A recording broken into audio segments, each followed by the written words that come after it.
Everybody, today I want to talk about a basic as a tennis player, and that is how to wrap an overgrip. There are a lot of different overgrips. There are really only a couple different methodologies to this. Today I'm going to give you the most basic one. So with your overgrips, if they are a tacky overgrip, most of the time they'll have plastic on them, kind of keeping it clean and keeping that tacky side from getting dirty. So you'll remove the plastic. Once you remove the plastic, you'll find the tapered end, the thinner end, and it usually has a little sticker on it that you'll remove to expose the adhesive under it that's going to hold it onto the handle for you to get started. For me, I start on this bottom side bevel here.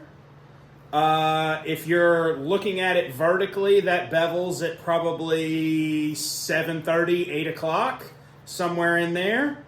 So you'll stick it on there on the end and then pull it as you wrap around, and until you get back to this little slit cutout here, you'll keep wrapping, and once you reach that cutout, then you'll start moving down the racket handle.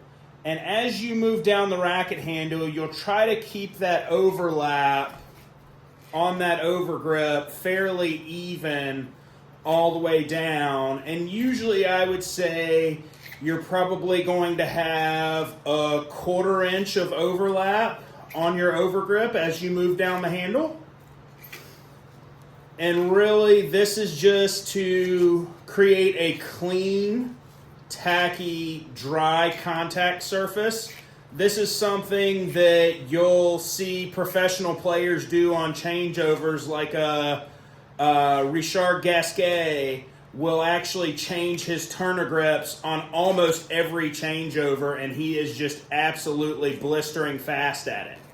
So once you get to the end here and you just have that little tab left, there are a couple different methodologies. You can fold it over. If you're in a place where you don't have any scissors, you can just kind of pinch it and fold it, and you'll create like a flat edge at the top that you can then tape down. Or if you have scissors, you can cut that edge to taper it. So I will cut it to taper because I'm in my shop at home and I do have scissors. So you just kind of cut yourself a little triangle out, and that'll give you a taper similar to what was at the bottom. And you just continue wrapping that taper around until you get to the end. Once you're at the end, you'll take your grip tape that comes with your grip and pull off the small piece of plastic on the back, or the small piece of adhesive cover on the back. Stick it on there and then wrap it around. And I try to wrap it so that part of the adhesive is on the grip and part of the sticky tape is on the racket, so that it's not just on the grip, it's actually got some hold on the racket. And you end up with a fresh overgrip.